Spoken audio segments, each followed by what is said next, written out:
So welcome to Simon on the Sofa with none other than Velcrow Ripper, all the way from Boston. Brooklyn. Brooklyn. What do I mean? I got all messed up with my intro. So all the way from Brooklyn, and yeah, we're going to have a sofa hangout. I'm very delighted to say that the first of the sofa hangouts, as I take this new chapter from Simon on the Sofa to Sofa Hangouts and really connect with people around other parts of the world and the globe that I've wanted to for a long time, it is actually Velcrow Ripper, and it's so beautiful because not only are you friends with Charles Eisenstein and Polly Higgins and a number of other wonderful people out there that are creating ripples of love, you've also created a film that I've already watched twice in the last, week and a half, Occupy Love. So welcome, Velcrow. Yeah, it's great to be here, Simon, and it was wonderful to go on your site and see that you'd spoken with Charles, who was in Occupy Love, and an important part of Occupy Love, and also the sort of viral YouTube videos that we made while we were making Occupy Love that went out on YouTube. Yeah. His Sacred Economics and the Revolutionary Love video that featured Charles are really went viral and really carry an important message, I think, for this era. So that was great to see you're in touch with him. Yeah, we got the opportunity to spend the day with him, and we filmed a talk with him and Polly as well. And yeah, and it's also those videos were created by yourself and Ian. Ian McKenzie, who's the other producer on the film. Yeah, and the third producer is Nova Ami. So there's three of us in Fierce Love Films. That's the main team. Yeah, and I connected with Ian because I see him actually on Charles's page originally through this Sacred Economics film. Right. Yeah. Exactly. Which was just wonderful. I was like, who made this? And I loved what he wrote as well. I really loved the way that he was just, he said he found Charles, and then just having the talent that he has as a filmmaker, he just had to make a film on that, and I love that. Yeah. Yeah. So where, how are you? Where are you? And what's on your mind in this moment? Well, right now I'm in the middle of the launch of Occupy Love, the feature documentary that we made that's starting to spread all over the world. There's been like 200 probably over 300 community screenings. Especially excited about the fact that starting in February and April, it was showing in places like Turkey, where they translated it and showed it all across Turkey in April during our launch, Bulgaria and Brazil, 3 countries that are now in the middle of this huge sort of revolution. So it's really exciting to really feel the film, which is about this global super movement, this movement of movements, is in sync with the zeitgeist of this time right now. Yeah, yes, definitely. I screened it last week as well in Malta, and we had 8 people in the end that came down. So it was like a house party screening, which we love. Yeah, it was totally, and basically, it was just a free screening, really. Actually, we asked for some donations, and we got like €10, which covered the film we bought, and also a little bit of electric in the place. But it was by far not for that, because what was so wonderful, Velcrow, was what I played your video at the beginning, because you put that lovely intro video prior to the screening, the 5-minute one of you speaking. Yeah. Which I think is a great idea. I felt that was a really great idea, and it really brought people into the message and the energy of the film, and also they get to meet you, as part of one of the co-creators, directors of the movie, which I think then when they see you in the film and they get the journey, I just felt that it had a real, that was a real good aspect of the evening. And then what you'd be really happy about, I think, is that the dialogue afterwards was really rich. Like it was really, what we asked some of the questions that you put on the suggested questions that you put out with the film as well. And it was just, we was there for a good hour after, just talking, and it brought up a lot of things about universal responsibility, what we can do as individuals to really embrace this movement, It brought up people's, who was touched in the movie and what message really stuck out for each person. So it was a real success. Yeah, that's wonderful. That's exactly what we love to have happen, because the film is more than a film. Film's it's interesting because Occupy Love is a movie, it's a movement, and it's a meme. It's all those three things, and they all kind of play off of each other. The movie itself is just reflecting and catalyzing something that's naturally arising. That's the cool thing about it. And then the meme is also, just the way it spreads. That there's a hashtag Occupy Love, and all the other related ones like Lovevolution. Everyone who's spreading that approach, and that's a meme, and that spreads an idea. And then there's an actual movement, which is how do we personally engage in our own lives, and what does that look like? And people always ask me, how do I take part in this? And one of the things I love to say is, I think it's different for each person how you engage, and because it's so broad what it takes in. But the best way for me, when I think about what I could say to somebody, because I'm not going to tell you what to do, but is find out what your gift is. Unwrap your gift, bring it out into the world, and share that with the world, and align that with being of service to the planet or your community, and you're going to find the deepest source of meaning, and that's how you plug in. It's a naturally arising thing, and follow your heart, like dare to follow your heart, which sometimes does take a risk, because your heart doesn't mess around. Their heart's not really interested in what the mind thinks. Oh, I'm afraid of this, I can't do this because of that. The heart's like, this is what you need to do it. So if you listen, that your heart's going to take risks. Yeah, that's a great message, isn't it? Just listen to the heart, because there's that big talk at the moment, isn't there, about that move almost from the head to the heart, Yeah. And another thing that I really picked up from the last few, the sort of last few years, and Charles mentions this, and you get this sense through the film that you've created as well, is just that moving from that space of like, what can I get to what can I give, which is also which is also the almost like the heart speaking, isn't it? It's like, what can I bring, what can I give in this moment? What a complete flip of the pancake. Yeah, I love that. What can I give? And this is the moving towards a gift economy changes. Like, we're steeped in this kind of capitalistic, extreme, every person for himself model, and we think that's the route to happiness, especially in the West. It's a Western preoccupation. It's not something that's indigenous peoples are familiar with. They have for them, there's a scene in Occupy Love shot in Bolivia, which is one of the world's first indigenous-led modern-day nation-states, which combines kind of indigenous governance and participatory democracy, the kind that you see in the movements today. It brings that together. But naturally in that society in Bolivia, their understanding is a couple of things that I think are really important. One is this idea of living well. What does it mean to live well? Not like this idea of living better that we seem to have in the West, more and more and more. So what's your quality of life like? That's what's important. And then the other core understanding they have is this understanding if one person is unhappy in our community, then no one can be happy. So they have this understanding that this, and Charles says this beautifully in the film, to the economist, more for you means less for me. Yeah. But to the lover, more for you means more for me too. Yes. Because we're interdependent, we're connected. That's love. There's no separation. Yeah. Beautiful. I'm so glad that you shared it like that. What a beautiful time. I know, the whole, like you said, the revolution. Whenever I write revolution, I add the word love in there now. Exactly. What a time. And again, just using your film and bringing it into context, just like seeing. I love what you did. I love what you did. And that question you asked to the Bolivian president, wasn't it? When you just said that was the minister. Oh yeah, that was the president. Evo Morales. When you just said, how do you see this what a lot of people are seeing as pain and suffering and chaos and turmoil? How are we seeing this as a love story? And I just think that when you even come at it with eyes of love, you see how. You can almost, it brings with it like a, I would say like a balm of compassion, that you can go, right, this is the process, this is what has to happen in order for this this new frequency, or this love frequency, or this new energy to really arise. It's almost like even without that, it can't arise, or that's how it sort of feels.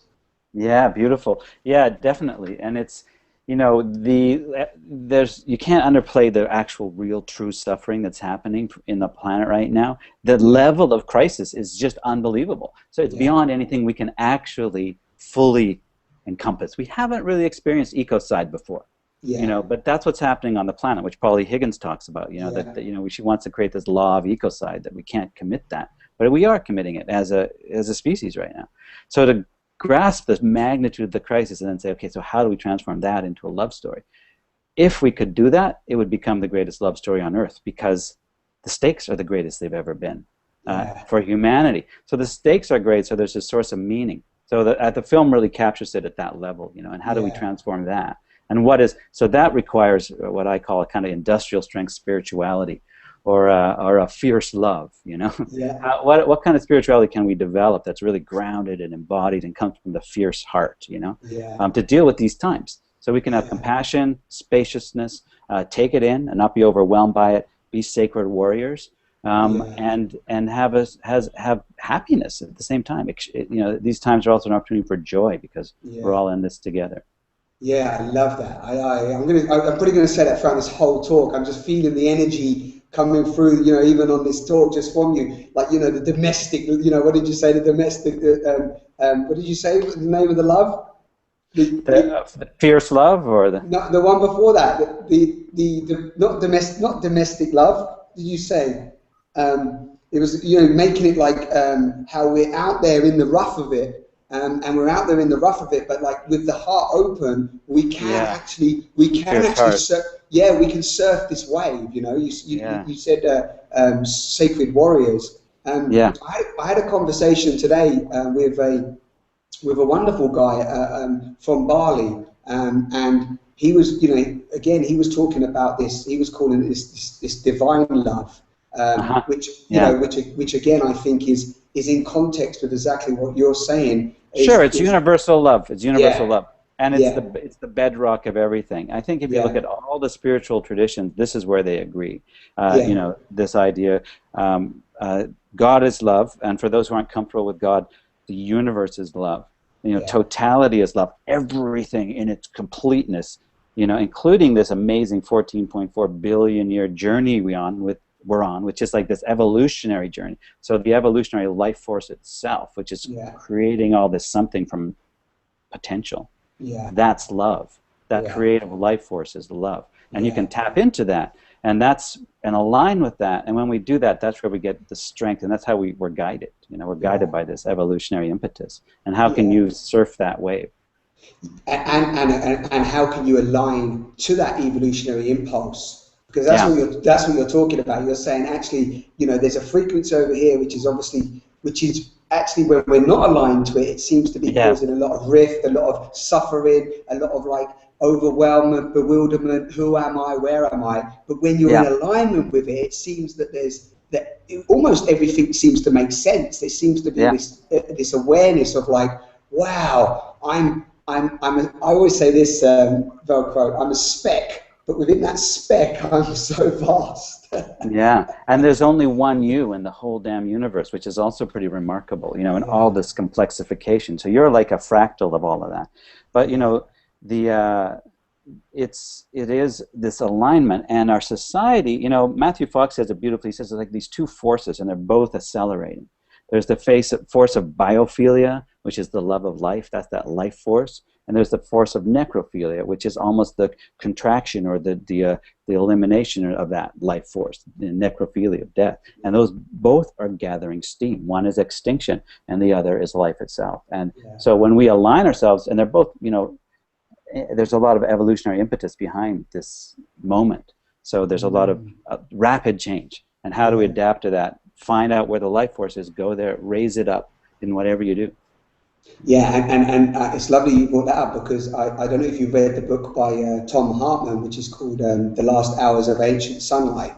Mm. And in there, he talks about, actually similar to what you're saying. And when I read that book, actually, Velcro, that actually, out of reading the whole book, what I remember the most is this question. At the end of this book, it was almost like an invitation, and it said, are you going to be part of the cure of humanity's extinction, or part of the cause? and that really, this was 2008. So what we are now, 9, 10, 11, 12, 4.5 years ago. And that, at that point, I just said, I didn't know how. I just said, I'm going to be part of the cure. Yeah, whatever. And really, that's led me on the journey. It's led me to even speaking to you today. So, there is a way that if you can make a conscious decision, you really can. Regardless of what happens to the biosphere might blow up, we might implode tomorrow. Fair enough, but just making that conscious decision to say, I want to support humanity. That's a wonderful thing, isn't it?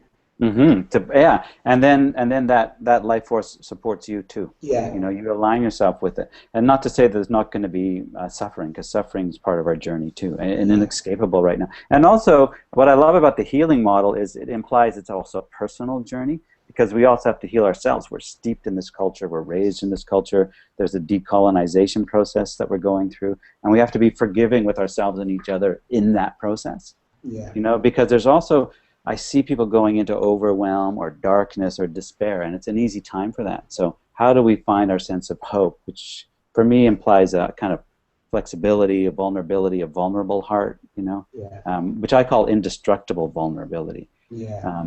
So it's allowing that openness in the face of everything. Yeah. Because that's something I learned when I was shooting Scared Sacred, which was the first. The Occupy Love is the third in a trilogy, which goes from the year 2000 to 2012. And Scared Sacred, I traveled to the ground zeros of the world, from Hiroshima to New York City during 9/11, to Afghanistan and Cambodia, as well as going to the holy places of the world, like Bodh Gaya, like Konya, where Rumi's from, all these different places. I did those. And while I was doing that, I learned this practice of breathing in suffering and breathing out compassion. It's a Tibetan practice, and it's a transforming.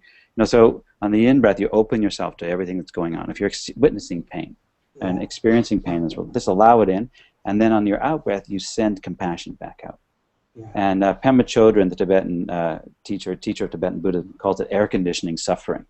So you can sort of, and that's the practice I did when I was shooting Scared Sacred. I did it at all those places as an ongoing practice. And I also met the most inspiring people I've ever met in all those places, like the survivors of those ground zeros. And I was asking, how did they transform those moments?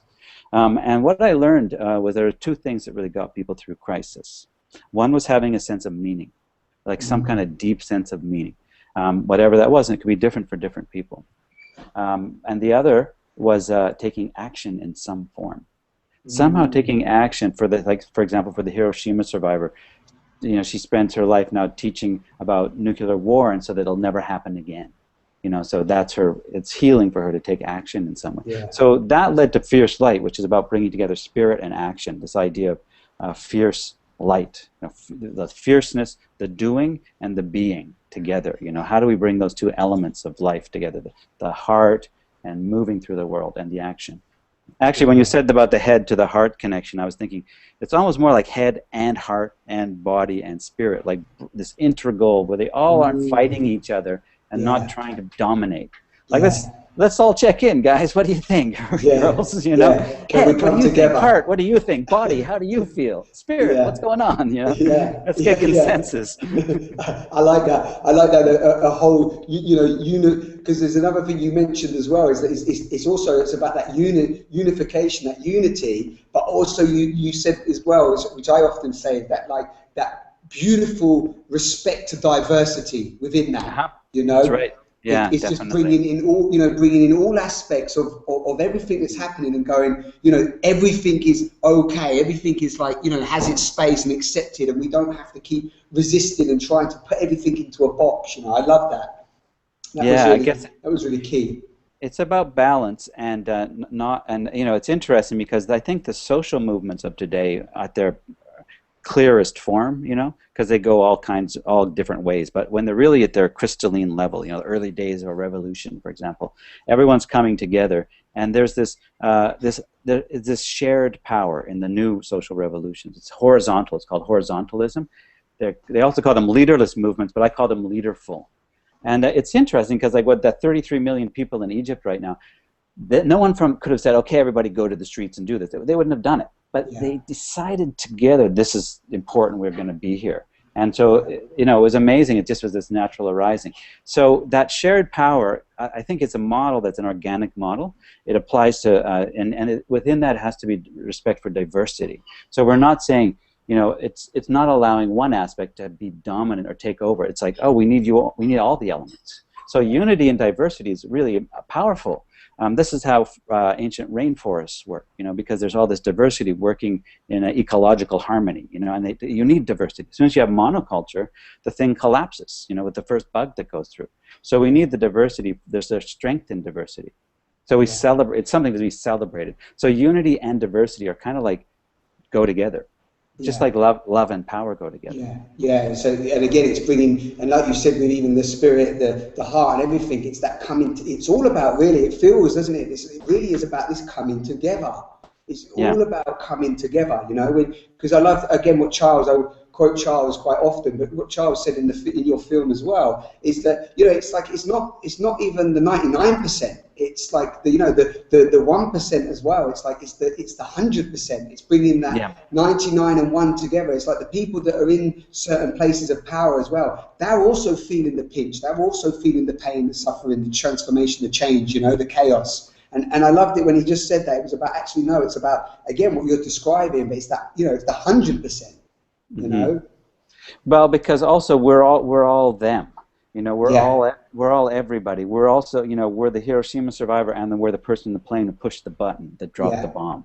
That's the like the hard truth of interdependence, but it's a valuable truth to really take on. And people are fierce warriors like Martin Luther King and Gandhi were really able to do that. And it's powerful because it's also saying at the same time we need justice. You know, justice is also love. So, you know, we forgive you, and you can't keep doing that. That should be definitely a motto. I like that. It's like it's forgiveness. It's sort of it's unconditional forgiveness with just a little condition. You can't keep doing this. And a big condition, you know, it's like it's not love to allow you to do that. Yeah. You know, you're not experiencing love if you're exploiting. You're not. You're actually experiencing being an oppressor, which isn't a happy place to be. So you know, and everyone's at a different level of, you know, their healing journeys anyways. You know, like everyone in the West pretty much is maybe part of the global 1%, you know. So, you know, us and theming is part of the problem. So how do we break through the us and them, the polarization? And, you know, and you know, it's a great challenge, you know. How do you do that?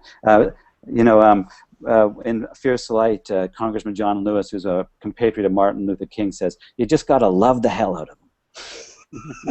In the American Civil Rights Movement, he's like, we just had to love the hell out of them, you know.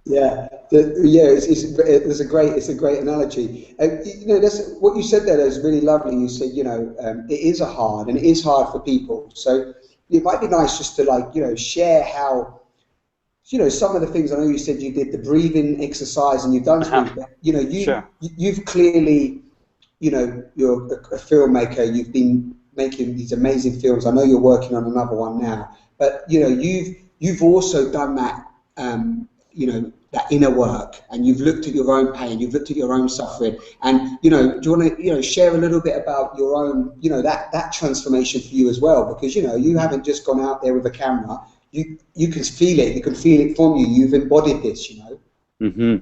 Yeah, definitely. I mean, every film I do is a personal pilgrimage. And so, you know, in some ways, you know, each one takes 3 to 5 years, you know, and so I only embark on something that is like also very personal, something I need to learn. When there's something that I'm trying to learn that aligns with what the humanity or the planet is trying to learn, like that evolutionary edge, I think there's a good place for me to go as a film project, you know, my personal and the universal coming together. So there's, you know, it definitely in my own life, the process of being human. I think that's what's unique, is we're all human. Losing my brother to cancer, which is something so many people experience, was like one of the most heart-opening experience I had, because he was somebody who went through what Roshi Joan Halifax calls radiant denial. He believed that he was going to make it the whole way, and he just kind of turned into like almost this pure beam of love. You know, he just kept. Mm. Yeah, he was like really just all his love came out. I saw that, and I think that having been through that journey of being through deep crisis, like going to places like the ground zeros of the world, I learned that practice of breathing in the suffering and transforming it into compassion. So I could just transform, what I was experiencing, sending him compassion in my personal life. That's but the journey of being, in sync. One of the things that in my journey really has happened is that I've aligned myself with the kind of global consciousness, And I kind of seem to have a knack for being in places where history is happening as they're happening. And so I was at Occupy Wall Street on the first day that it happened. I just was there. Somehow my bat sense said, "Be there." Things like that. I was at New York City during 9/11, just after. In Egypt during the revolution. So there's a sense that my personal life, there's an aspect of it which just is actually aligning with the cultural zeitgeist, and then that's really that's exciting because I feel like we're in this time of epic history unfolding, and we're I can be, and we can all be sort of directly part of it. It's amazing. And I think social media helps with that too now. Yeah. Increasingly, we're not, there's not gatekeepers sharing information with us. We're sharing it between ourselves at this level. Yeah, totally. And also, and with that as well, you've put yourself, there's also an element of, I'm feeling there's an element of responsibility with your work, with what you're doing as well, because it's a personal discipline that you have. For whatever reason, you found yourself in those places, but also, your message and what you're bringing through with these films, there's a real, like you said, you're aware that you are in the process of creating history as it's happening in that evolution point. I mean, that's, just even with that awareness, that really does. It's sort of, I don't know, it feels like for me that it almost loses the identity of the single self as well. Do you know what I mean? That's what sort of is coming through. Definitely. I think at its best, the process of making these films is a transmission. That's what we're just trying to be, that's the idea of the transparent, this like, the ego is, colors things, brings in this, brings in that, makes it personal. But, the universal expression, and if you can just allow that to come through you as an artist, then, the idea is just to almost step aside, facilitate, use your craft, but let it come through. Yeah. There was a wonderful talk. I think it was by Elizabeth Gilbert, and she explained in this talk on TED how I think it was a woman that she met that there was this poem that this woman was writing, and she described it that she could see this poem, she could feel this poem, the energy of this poem, the words of this poem coming across the hill, coming across the mountain. She could feel it coming, and it basically come through her, through the house. And then continued, and all she was doing was writing as it was coming, and she described it that she was writing as coming, and she even didn't get almost the end of it because it was just continued through. And I think it's sort of similar to what you're saying, isn't it? It's like you become a conduit when you let go of, like you said, the identity, and you just like you say yes. It's almost like you become a conduit for that what you mentioned earlier, that impulse, that evolutionary impulse. Yeah, it's awesome. Definitely. It is awesome, and it's a great experience because it's that life force energy is like just it's almost the similar energy as sexual energy in a way. It's a creative expression. That same Barbara Marx Hubbard talks about this. She calls it supra sex, but it's like that universal energy which gives birth to the individual is giving birth to the universe itself, and then you're part of it, creating this individual art expression of that, or this collective expression. And also with this film, what's unique, I think, is that the film itself is filming these social movements, which are kind of mass expressions of this at their best. And there's this metaphor of the murmuration of the birds, of the swallows that fly in this, intricate patterns. I remember, of course. You use that in the middle and near the end as well. It's beautiful, and in the trailer. this incredible dance of interdependence and harmony, you know, which shows what we can do when we come together for love. Yeah, yeah, for love. So, and taking that in context, because that's a great example of the birds and the way that they move in the film, because that was something that in the talk that we did with people after, they actually, I remember a woman, Alina, actually mentioned that, you know, that formation of the birds and how powerful that was as a visual image and a metaphor. But you know, it's almost as well. You know, the idea of this pain and suffering, which is also a creative energy, right? It's also still that, you know, that driving energy, that that sexual, you know, passionate creation. It's still coming from almost from a place of creation. Well, you can't have new life without the destruction of the old. So definitely, that does make sense. Yeah, yeah, and it's like Stephen Jenkinson speaks about the in a beautiful video about the meaning of death, and he talked. I think that was Ian that might have made that video as well. Oh yes, yeah, it was, yeah. It was, wasn't it? Yeah. Ian pops up. He pops up in great videos everywhere. Yeah. And it's such a beautiful video because, you know, just to understand that there is no renewal without death. You know. There's no renewal without the, like you said, the you know, one aspect of creation, you know, dying. And even like you said earlier, when you see like diversity and you see nature, and you can sometimes look at things and maybe go, oh, that looks dead and, you know, decrepit and so on. But when you look at it, there's also a beauty in that. You know, there's a real beauty in death when you don't separate them. Yeah, it is also the shadow as well, and darkness is a place of potential. Yeah. You know, so it's the also the, you know, it may be the end of a cycle, but it's also the beginning of a cycle. Just like the Tower card in the tarot, you know, that collapse, and in a way, the Tower card is the card of this era in some ways, you know, because there's this collapse happening. It's ecological, it's economic, it's systemic, you know, and so. What we need to do as a society now is say, okay, what's next? I think that's really important. I think the building of what's next, and that's what our next movie is about, that Nova, Ian, and I are making. It's going to be about what's next. How do we create the new paradigm? How do we live it? And that comes out of that. Lovely. I'm looking on what and how long has this been started? This has just started this film now? Oh yes, we're saying it's in pre-development. So it's just in the heart-storming phase right now. Yeah, lovely. Well, you've got a great team to bring that through, and I think that's also what I also feel that's what people are really requiring now, because there's so many people that you know, you've been on this, you've almost surrendered to this path for a number of years now. I mean, the 3 films that you've worked on, it's just over a 20-year period, isn't it? That's a 12-year period, but I've been making films for about 25 years, I guess. Yes. Okay, so I must have heard that in another talk that I watched yours. Yeah, so basically you've been making films for that period. So this last 12 years, you know, there's a lot of people out there at the moment that are just coming to this movement, and they're almost at the cusp of it, and so much is having to fall away. Like you just said, you know, the whole of society, every aspect of it is. I love what Charles says again.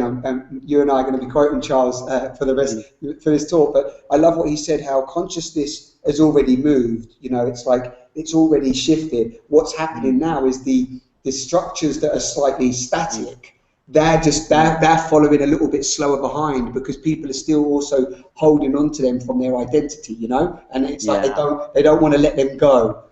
So your film and what you're doing now is talking about how we can embrace the letting go, isn't it? Yeah, definitely. Embrace the transition, and find the energy and align ourselves with what with what's next. Yeah. That's really that's awesome. You know, Joanna Macy has a really. I always quote her because she says there's 3 main things that need to happen right now. One is the saying no to the destruction. You know, it's just slowing down the destruction of the environment and communities however we can. That's the no part, which is actually a yes, because it's yes to life. And then the second part is building the alternatives. We need to create the new alternative, with the possible, from restorative justice to alternative gift economies to, you know, through all the different, from open source, permaculture, maker culture, all these different ways. And then the third, which she says, is equally important is the shift in consciousness, because we actually do need this whole paradigm shift. And it's there's a lot of deprogramming to be done. And as you say, some people are just awakening to this. So we need to support each other as we awaken and be forgiving, but also help each other sort of raise it. Raise the vibration, which is a kind of a bit of a new age term, which I usually avoid because I was a punk rocker, But still, we need to actually raise the vibration. We can keep that. That's keeping it at the frequency of love, whatever that is, in any given situation, and that's the core of what it is, and that can be applied to any situation, any endeavor. Yeah, any person as well, and again, it comes back to daily practice. I mean, I'm like yourself. I'm like yourself. The first thing I do when I get up in the morning is I sit. I get a meditation. I might read a little something that's really aligning me to that energy you're talking about. I often write in the morning and just get out any of the whatever, good, bad, indifferent. Get it out on the page. Because I know that there's a wonderful woman called Julia Cameron that talks about morning pages. And there's a number, and I'm saying this for the people listening as well, is that there's a number of practices. You said that breathe in love, and no, what's your one? Yours, breathe in compassion. That's breathe in suffering, breathe out compassion. Yeah, breathe in suffering, breathe out compassion. Yeah, that's one. And some simple, small actions, like one thing I do, which is like a micro meditation, is 3 breaths before each meal. Just take a pause and just really follow each breath 3 times.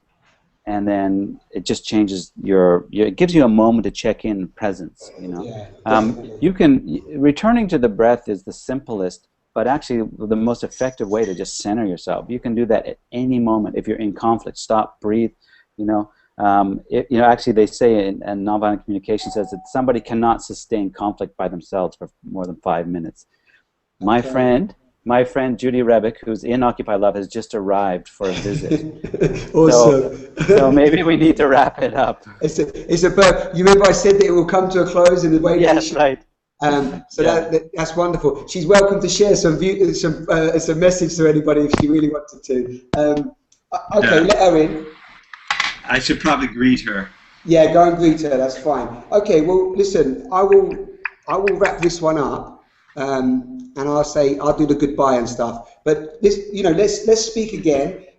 Thank you. Go and greet her. Go and greet her. You can go and greet her. I don't know. Yeah, no, it's been wonderful to be here, and check out occupylove.org and learn more about the film, and also find us on Facebook.